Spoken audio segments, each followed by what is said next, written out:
কি টিকু, তই ইমানবোৰ কাম অকলে কৰি থাকিলি, তথাপিও আমাক নকলি। আমাক কোৱা হ'লে আমিতো হেল্প কৰিব পাৰিলো হয়।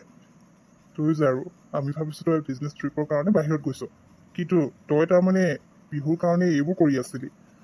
বাৰু এতিয়া পিছে কি হ'ল? বিহু এতিয়া সম্পূৰ্ণ ঠিক হ'লনে? নে আগৰ নিচিনা আকৌ তাই কেইদিনমান ঠিকে থাকি একেধৰণেই হৈ যাব? মোৰ কিন্তু এতিয়া ভয়হে লগা হৈছে, গতিকে তই ভালকৈ চাই ল'বি দেই। নাই নাই ৰাজীৱ, এতিয়া চিন্তাৰ কোনো কথা নাই।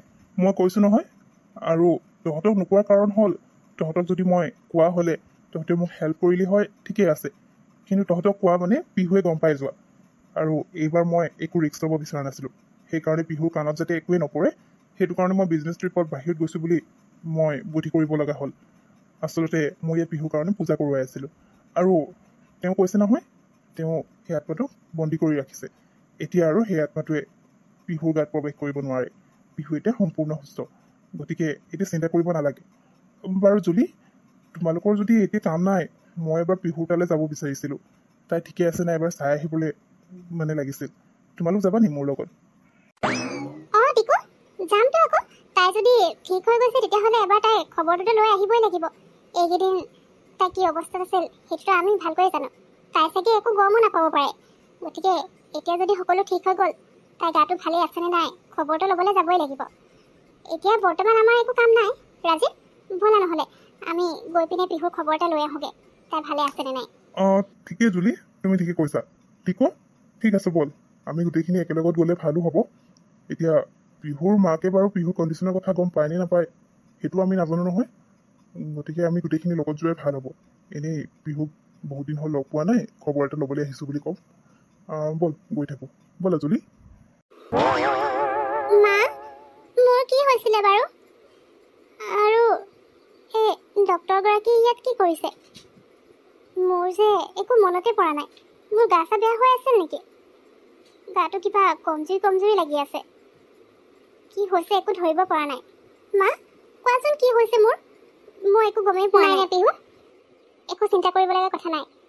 তই এইখিনি খোৱা বোৱা ভালকৈ কৰা নাই যে, সেইকাৰণে বেহুচ হৈ পৰি গৈছিলি। মই সেইকাৰণে ডক্টৰক ঘৰলৈকে মাতি দিলোঁ।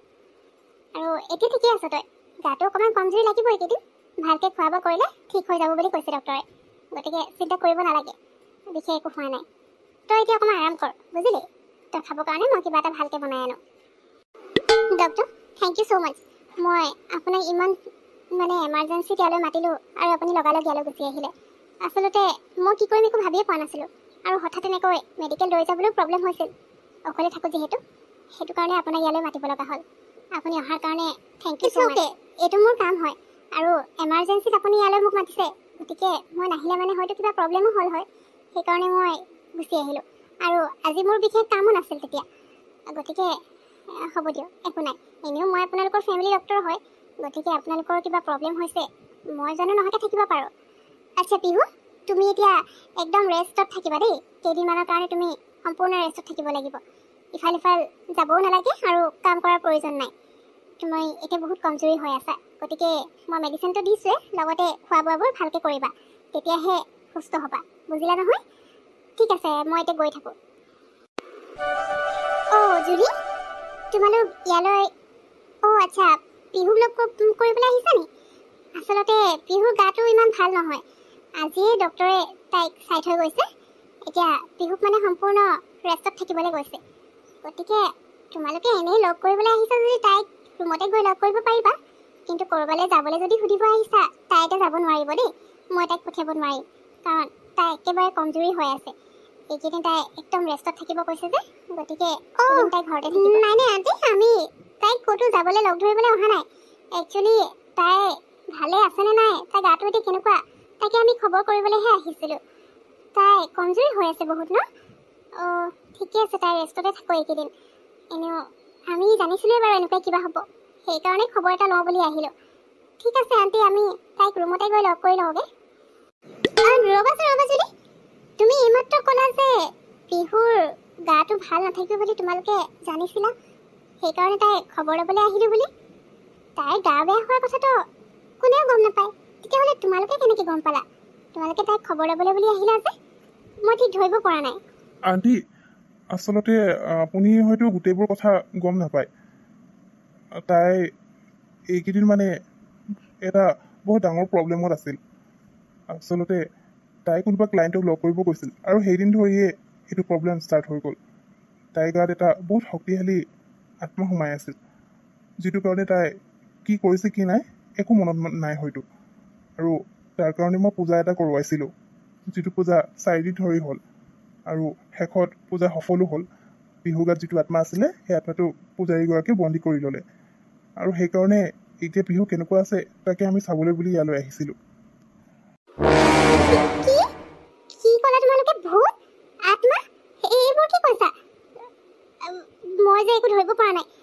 ইমান যদি প্ৰব্লেম হৈ আছিল আৰু এনেকুৱা কথা তোমালোকে কোনো মোক কোৱা নাছিলা কিয়? সেইকাৰণে মই ভাবিছোঁ কিমান দিনৰ পৰা পিহুক ভালকৈ লগেই নোপোৱা হ'লো। তাই ঘৰত নাথাকি মানুহজনী ৰাতিও ইমান দেৰিকৈ আহে।